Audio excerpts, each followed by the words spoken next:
గండికోట ఆంధ్రప్రదేశ్లోని కడప జిల్లాలో ఉన్న ఒక చారిత్రక ప్రదేశం. ఇది పెన్నా నది ఒడ్డున ఉన్న ఒక కొండపై ఉంది.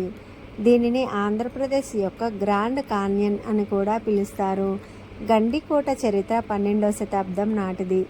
ఆ కాలంలో కాకతీయ రాజు అహవమల్ల సోమేశ్వర దీనిని ఇసుక కోటగా నిర్మించాడు. తర్వాత 14వ శతాబ్దంలో ఇది విజయనగర సామ్రాజ్యంలో భాగంగా మారింది మరియు 16వ శతాబ్దంలో పెమ్మసాని నాయకుల పాలనలోకి వచ్చింది. 17వ శతాబ్దంలో నవాబుల పాలనలోకి వచ్చింది. ఆ తర్వాత హైదరాబాద్ నిజాం పాలనలోకి వచ్చింది. 18వ శతాబ్దంలో బ్రిటిష్ వారి పాలనలోకి వచ్చింది. గండికోట పెన్నా నది లోయను ఆనుకొని ఉంది. ఇది సహజ సిద్ధమైన కొండలు, లోయలతో అందమైన ప్రదేశం. కోటలో అనేక చారిత్రక కట్టడాలు ఉన్నాయి. వాటిలో కొన్ని మసీదులు, దేవాలయాలు మరియు ఇతర నిర్మాణాలు ఉన్నాయి. విజయనగర కాలంలో గండికోటను 300 సంవత్సరాలు పెమ్మసారి కమ్మనాయక రాజులు పరిపాలించారు. పెమ్మసాని తిమ్మనాయుడు గండికోటను శత్రు దుర్భేద్యమైన రాతికోటగా నిర్మించాడు. పెన్నా నది ప్రవాహం ఇక్కడ కొండల మధ్య లోతైన గండిని ఏర్పరచడం వల్ల ఈ కోటకు గండికోట అనే పేరు వచ్చింది. దీని పరిసర ప్రాంతాల్లో 21 దేవాలయాలు ఉన్నాయి. గండికోట యుద్ధం తెలుగువారి శౌర్య ప్రతాపాలకు, దేశాభిమానానికి, హిందూ ధర్మ సంరక్షణ తత్పరకు ప్రతీక. గండికోట విజయనగర సామ్రాజ్యానికి వెన్నెముకగా నిలిచి విజయనగర రాజులకు విశ్వాసపాత్రులై పలు యుద్ధములలో తురుస్కులను ఓడించి ప్రసిద్ధిగాంచిన పెమ్మసాని నాయకులకు నెలవు గండికోట.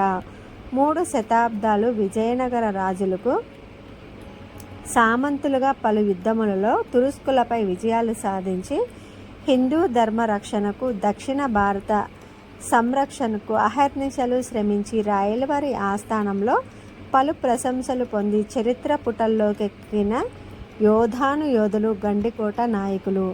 ఈ కోటలో సుందరమైన ఆహ్లాదకరమైన వాతావరణం ఉంటుంది. మీర్ జుమ్లా జామా మసీదును సుందరంగా నిర్మించారు. కోటలో పెద్ద ధాన్యాగారాలు, మందుగుండు సామాగ్రి, గిడ్డంగి, పావురాల గోపురం, మీనార్లు ముఖ్యమైన కట్టడాలు. నీటి వసతి కోసం రాజుల చెరువు, కత్తుల కోనరి, ఇంకా చాలా చెరువులు ఉన్నాయి. రంగనాథ ఆలయం, మాధవరాయ దేవాలయం 1501-1525 మధ్య కాలంలో నిర్మించినట్లు చెప్పవచ్చు. పెమ్మసాని గోవిందమ్మ గండికోటను పాలించిన చివరి పాలకురాలు. గోవిందమ్మ పాలన అమోఘం. ఆమె పేరు మీద గోవిందమ్మపేట అనే పట్టణం నిర్మించారు. ఆమె తన పేరిట గండికోట సంరక్షణకై కత్తిబట్టి వీరోచితంగా పోరాడి అసువులు బాసిన వీరవనిత గోవిందమ్మ. తెలుగు చరిత్ర పుటలకు ఎక్కని అభాగ్యురాలు కూడా. క్రీస్తు శకం 1123 జనవరి 9న కాకరాజు గండికోట నిర్మాణానికి పునాది వేసినట్లు గండికోట దుర్గం చరిత్ర ద్వారా తెలుస్తోంది. దట్టమైన అడవుల మధ్య ఎంతటి బలమైన శత్రువు దాడినైనా ఎదుర్కోవడానికి అనువుగా ఈ కోట నిర్మాణం జరిగింది. చుట్టూ లోతైన లోయలు, ఎర్రటి గ్రానైట్ శిలలతో ఏర్పడిన దుర్భేద్యమైన కొండలు, 300 అడుగుల దిగువలో ప్రవహించే పెన్నా నది కోటకు సహజ సిద్ధమైన రక్షణ కవచాలుగా ఉన్నాయి. గండికోటలో గిరిదుర్గాలుగా పిలువబడే కోటలు కూడా మనం దర్శించవచ్చును.